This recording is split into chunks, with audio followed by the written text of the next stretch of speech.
Stinky stratas, people wanting to buy in a strata and are really worried about the building.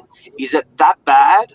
Is it that dangerous? Stay tuned. We're going to talk about it right now.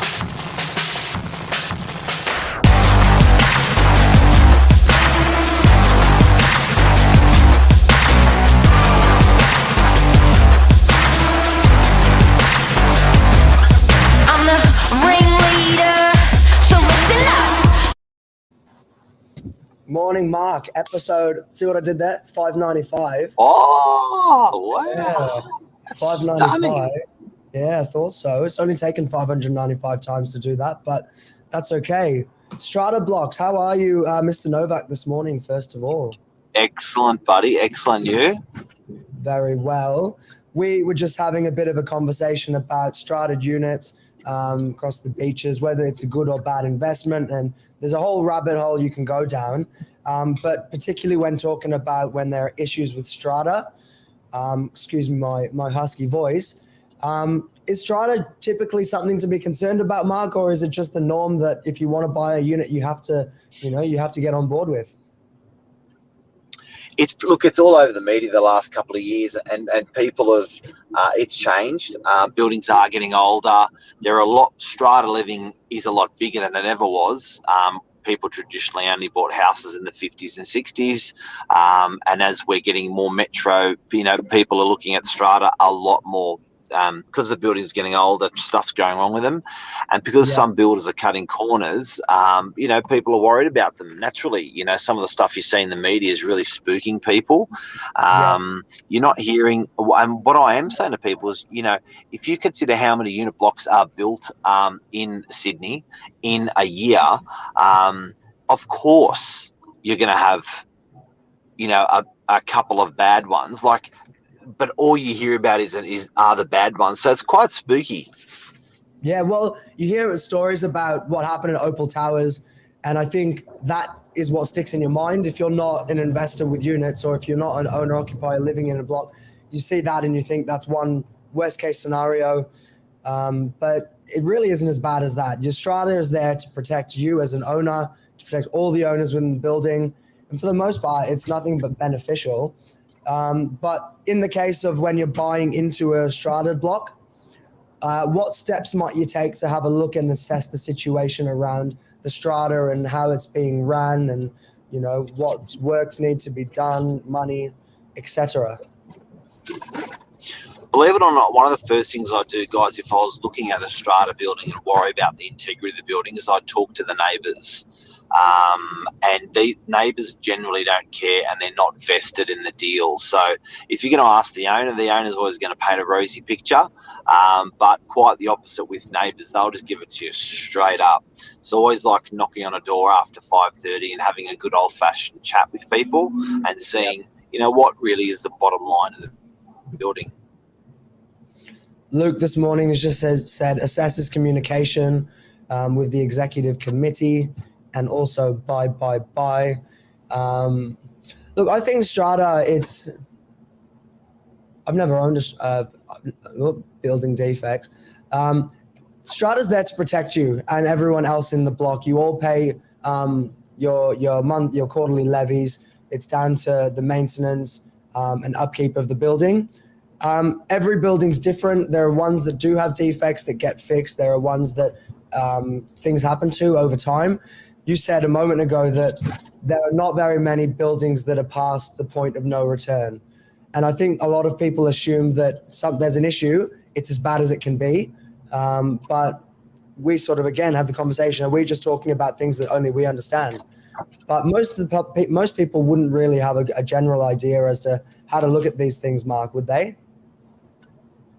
Strata is underrated. Says look, it's out of people's scope to understand what it's going to take to get it repaired, and we are often selling, like, the things that are going wrong even with the older buildings these days is concrete cancer, concrete spalling, and things going wrong with older, big, strong, good buildings is fire upgrades, window locks.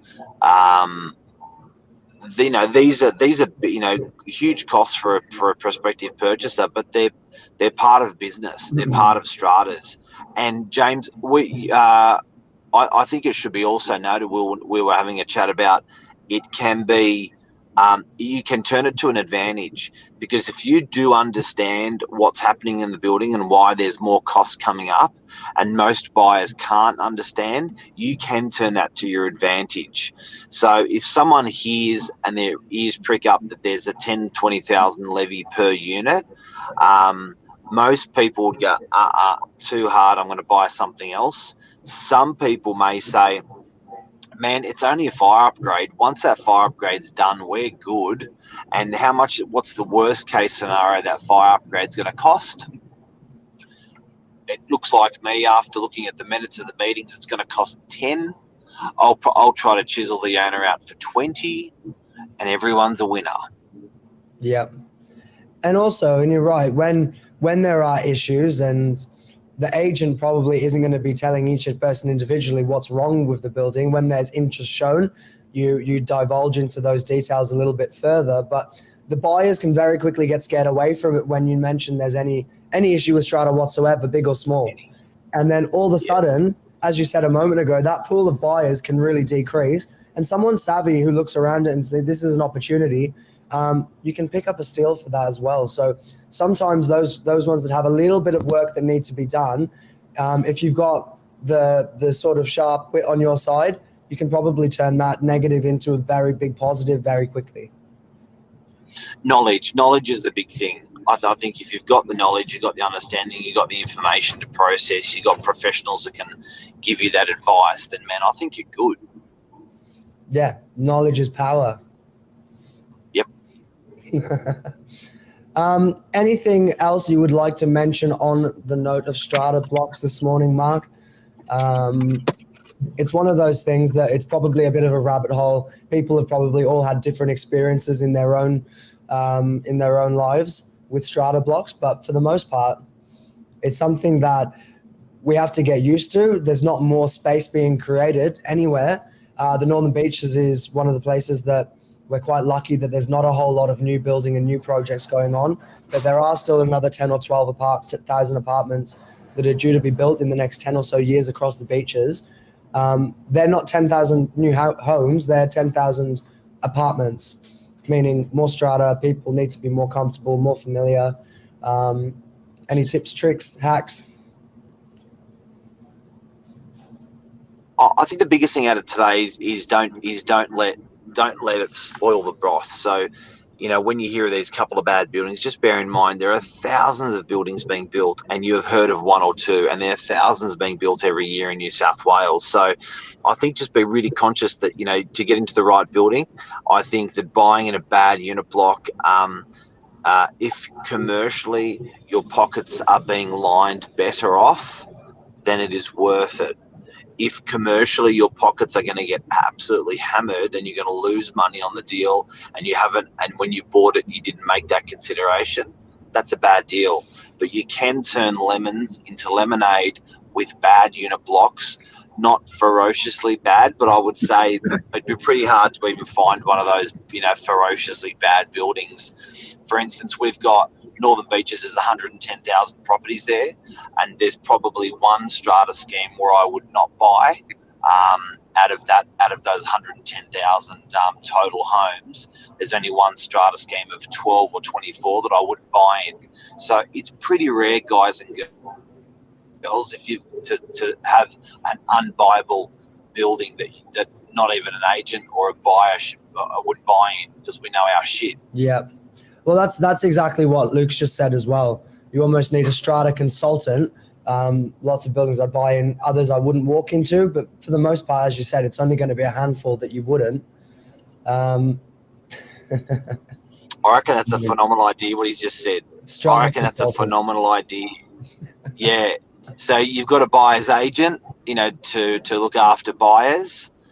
You've got a bad strata consultant. So when all shit hits the fan, if you still want to pursue the property and understand it, this strata consultant would have like a building background. and they would go in and revisit and re-look at the books and give you a further consultation. And they may even negotiate the deal further for you because of the strata.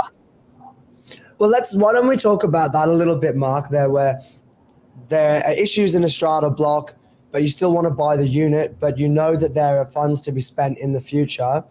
What can you do as a buyer to hedge that issue? Are you just going to buy it and then you have to cop the price of the levies on top at your expense afterwards? Or can you go about things like that in a different way? Well, it's interesting. We've even had cases where owners have rebated money back to the buyer, and the reason why is say the buyer was buying something for $1 million, and say the strata levy was going to be $20,000 on the property. Often a buyer will say, "Look, I want to pay $980," and the owner goes, "Yeah, deal." And sometimes even the buyer says, "Look, I'm going to pay you $1 million, but is it okay for you to pay that 20 grand strata levy on my behalf?" Do you know what I mean? So the actual seller, before they leave the property, last day, for example, they will pay for that big strata levy. And then because if the purchaser only pays $980, where are they going to get that 20 grand from in a year's time or 6 months' time to pay the big strata bill for the big repair? They got to go to the bank and borrow and ask if they can borrow. Bank says yes, bank says no. But it's quite a tidy way of doing it. Yeah, and that's right. And there was one that just settled the other day where, there was potentially up to $3 million worth of works in the building. But when the apartments still sell, there's obviously ways around it, and that's exactly right. In this case, it's a rebate. But you can dance and jump around these things, and you can make it so that it's mutually beneficial for both the seller and the buyer at the same time. Both parties have to feel comfortable. Yeah. Neither party will go ahead if they feel like they're being hard done by. So there's a little bit of synergy that comes together there as well when we're negotiating on their behalves, just to try and help them out. But James, I do get the emotion though. Like I do get that freaked out. Oh my God, this is a piece of shit. I'm not going to buy it. Throw your hands up in the air. Stuff that. This is my first purchase. I can't afford to go through these emotions. I do get that, and I do get that. Hey Jeff, I do get that we are probably. As a real estate agent, we see it all the time, so we're a bit insensitized. But I think as a buyer, you'd be pretty freaked out. Yeah. And again, I think this is probably the bottom line that comes out of every conversation we have when we're talking on behalf of others, that you just need to have a good conversation, a good relationship with your agent, and they'll be transparent with you. They'll tell you what to do. They'll tell you the ways that you can get around these things. Strata issues certainly doesn't mean to not move ahead on a property. Which I think is the bottom line. No matter where it's at, you can make it beneficial for everyone. Yeah, and look, sometimes it's a dead duck. It's just shit. It's a bad building, but I think most times it's workable if you can understand what's wrong with the building. And honestly, now I reckon 1 in 4 buildings, I'm getting something coming up in the strata. Something. Excuse me. Well, that's it. There's no strata report that reads completely clean, because every building is going through its own phases, its own plan. Hopefully your strata manager has got a nice long-term plan as to what we're doing in terms of maintenance and upkeep and improvements over the course of the future, I suppose. You can't win it all, but yeah, you get around these things for people. And again, at the end of the day, you hear horror stories, but it's usually not. You only hear the bad things. You don't hear the good. Yep, it's true. And we're dealing with it all the time. I think particularly being in a unit suburb like we are, we're just dealing with all that sort of all the time. DY's got 9,000, 10,000 odd units. So we're just probably a little bit exposed. So it's good to share that with everyone, and everyone knows a little bit about what it's about. Yeah. And it's the type of thing that if you do have questions, or you have an investment or an apartment that you're living in and there are issues and you don't know who to talk to for advice on what to do with strata, this is happening in the future, reach out to us. We'd love to walk and talk you through it because, you know, we do come across these things every day, like Mark said. So if you're out there listening and you need some advice or you have a couple questions on strata, feel free to reach out. Gives call. And the nuggets and takeaways today are don't get too caught up in the hype. There's not many unbuyable strata buildings in New South Wales. The government is behind you. So, you know, but not saying buy them, but I'm just saying they are poisoning a lot of the stratas that are good stratas that are out there today, and there's a hell of a lot more. There's you know, it's like 99.99999 are okay to buy. It's just that 0.1 which is a dud, and you can negotiate, guys, if you understand the depth of the problems, and I mean the depth of the problems in that strata, and you are buying, you can actually maybe take advantage a little bit and buy for a little or a lot less, and be better off than buying a perfectly good building, because that building will come good once it rides through its storm. Our building where our office is failed on fire cladding. It's only a 5-year-old building, and the cladding had to be replaced on some parts of the outside. Builder came back and did it for free. But it was an absolute shit fight the years before that when people were reading the strata. And that's right. And that sort of goes into a more depthy part of the strata conversation as to what the builder's responsibilities and obligations are, and when repairs, maintenance gets done by the builder. And that's another rabbit hole that scares people. But typically when these buildings are under warranty, the developer or the builder comes back and they fix the jobs. They might not do it straight away because they're trying to do it economically at the same time. But equally, as you say, they come back and they do it. It doesn't mean that every single owner is up for thousands and thousands of dollars immediately, which is the immediate assumption. Absolutely. But always call us. Thank you for watching, everyone. James, thank you. Thank you. Have a good day. And yeah, I don't think it works like Take this. care. See ya.